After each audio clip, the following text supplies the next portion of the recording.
Halo semua, hari ini saya Sendek Karisa dengan NIM 333724080 akan menjelaskan tentang Q. Jadi Q itu apa sih? Q itu adalah struktur data linear yang mengikuti prinsip FIFO atau bisa dibilang first in, first out, yaitu elemen pertama yang masuk akan menjadi pertama yang keluar. Kalau bisa kita ibaratkan, FIFO itu dia seperti antrian pada bioskop atau loket.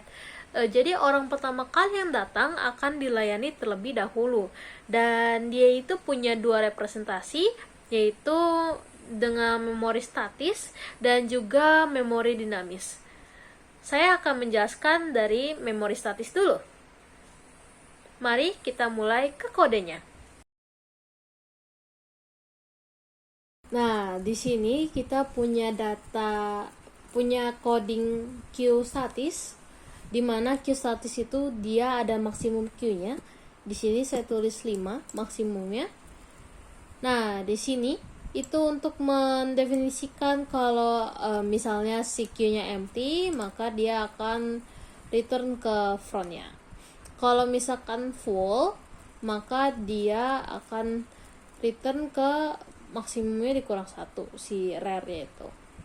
Front itu untuk menunjukkan elemen depan dan rare itu untuk menunjukkan elemen terakhir. Di sini ada fungsi NQ. NQ itu adalah untuk menambahkan si Q. Kalau misalkan Q-nya itu penuh, maka akan muncul tulisan Q penuh, tidak bisa menambahkan elemen. Kalau misalkan dia tidak penuh, maka si frontnya ini akan ditambahkan dengan X yang kita input, yang user input di sini, dan elemen array-nya akan terus bertambah sampai full, sampai maksimumnya 5. Begitu. Untuk statis dia menggunakan array, dan di sini ada fungsi deq. Fungsi deq ini adalah untuk menghapus elemen front. Jadi di sini ada tulisan kalau misalkan dia kosong, maka akan muncul Q kosong, tidak ada elemen untuk dihapus. Tapi kalau misalkan dia tidak kosong, maka dia akan menghapus array front. Array frontnya ini, dan dia akan membuat elemen selanjutnya menjadi front berikutnya. Di sini ada fungsi pick. Fungsi pick ini adalah untuk melihat front atau elemen paling depannya. Tapi kalau misalkan dia kosong, maka dia akan muncul Q kosong, tidak ada elemen terdepan. Dan misalkan dia ada, dia akan return ke array frontnya. Untuk fungsi display itu adalah untuk menampilkan si Q-nya. Jadi kalau misalkan dia empty, maka Q-nya kosong. Sehingga kalau Q-nya kosong, dia akan return ke awal.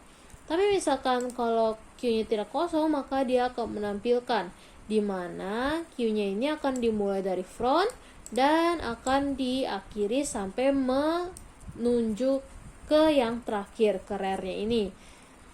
Dan ini untuk si out-nya, ini untuk mengakhiri si fungsinya. Di sini ada menu, mari kita coba running saja langsung. Nah, di sini misalkan kita lihat dulu si datanya apakah ada. Tentu saja Q-nya kosong, makanya kita harus tambahin. Misalkan kita tambah angka 1 sampai 5, 2, 3, 4, dan 5. Karena maksimalnya 5, kita hanya bisa menambahkan sampai 5. Tapi misalkan kita coba tambahin lagi 1, misalkan angka 6, maka dia akan ada tulisan Q-nya penuh, jadi tidak bisa menambahkan elemen di sini. Nah, kalau kita lihat pick-nya itu pasti 1, karena yang pertama kali masuk kan 1. Jadi yang paling terdepannya atau frontnya itu dia 1. Nah, misalkan di sini kita ingin deq atau hapus data, maka yang akan dikeluarkan juga 1 karena frontnya itu 1, sehingga saat kita tampilkan Q-nya dia hanya ada angka 2 sampai 5 di sini. Begitu untuk statis. Kita akhiri, keluar dari program.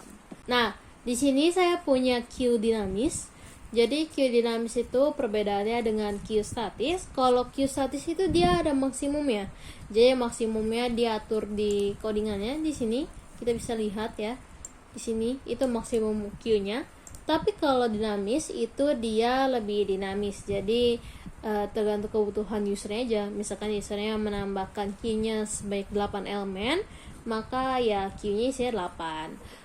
Nggak ada maksimumnya gitu. Kalau misalkan ditambahin lagi gitu sampai 10, 11 gitu juga nggak ada batasannya. Jadi batasannya hanya memori saja. Jadi memorinya lebih banyak memang. Nah, di sini untuk mendefinisikan si node-nya, ini untuk data dan ini untuk pointernya ke data next. Ini untuk pointer ke elemen front. Front itu elemen depannya dan rear untuk elemen belakangnya. Di sini kita punya fungsi enqueue. Enqueue ini adalah fungsi untuk menambahkan si elemen ke dalam queue atau dalam antriannya. Dimana kalau kita tambahkan data X ini, maka dia akan menjadi yang baru. Jadi si data yang dimasukkan ini akan jadi front sama rear-nya akan ke pointerkan ke data barunya itu. Jadi data pertamanya itu. Jadi makanya di sini kalau rear-nya 0, kalau kosong gitu si datanya, maka si front sama rear-nya itu akan mengarah pointernya ke data yang baru dimasukkan itu. Tapi kalau misalkan si struktur datanya itu nggak kosong, maka yang dipointerkan itu hanya si rear-nya saja, si elemen terakhirnya itu. Nah, nanti kalau sudah bakal muncul tulisan seperti ini, si out, si data yang kita masukkan akan dimasukkan ke dalam queue. Nah, di sini yang kedua itu ada fungsi dequeue. Fungsi dequeue ini adalah untuk menghapus elemen. Jadi di sini sama seperti statis. Kalau dia empty, maka dia akan muncul queue kosong, nggak ada elemen untuk dihapus. Tapi kalau misalkan ada yang ingin dihapus, maka dia akan mengganti si data frontnya ini untuk dikeluarkan dari queue-nya itu, kemudian akan mengganti frontnya dengan elemen kedua setelah front. Nah, tapi kalau misalkan dia 0, maka dia akan menghapus si queue-nya itu. Jadi setelah dikeluarkan dia akan menghapus itu. Nah, pick ini sama seperti statis tadi, fungsinya adalah untuk melihat elemen terdepan. Sama, kalau misalkan dia kosong maka nggak ada elemen terdepannya dan dia akan return ke awal. Kalau misalkan ada data, maka dia akan merujuk ke data front. Dia akan dipointerkan ke front yang paling depannya gitu. Nah, ini untuk display. Displaynya kalau misalkan dia kosong maka muncul key kosong. Tapi kalau misalkan dia tidak kosong, maka dia akan mengisi data mulai dari front sampai rear. Di sini akan ditampilkan. Begitu. Di sini ada menu. Mari kita coba running saja langsung untuk menunya.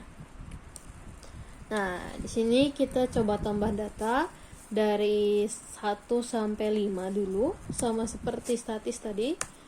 1 2 3 4 5. Nah, karena dia nggak ada maksimumnya, kita bisa tambahkan juga sampai 6 dan dia akan dimasukkan ke dalam queue. Jadi kalau kita lihat data terdepannya itu pasti 1, karena yang pertama kali kita masukkan adalah angka 1. Dan karena itu kalau kita tampilkan dia akan muncul angka 1 sampai 6 di sini untuk queue-nya. Nah, kalau misalkan kita ingin menghapus elemen front ya, kita tulis di sini dequeue terus data, maka satunya akan hilang kan, satunya akan dikeluarkan, sehingga kalau kita cek si pick ini dia akan memunculkan angka 2 di sini. Dan kalau misalkan kita tampilkan sekarang, maka hanya ada angka 2 sampai 6. 2 3 4 5 6 begitu. Ya, sekian penjelasan saya tentang Q. Semoga bermanfaat. Terima kasih karena telah mendengarkan. Sampai jumpa.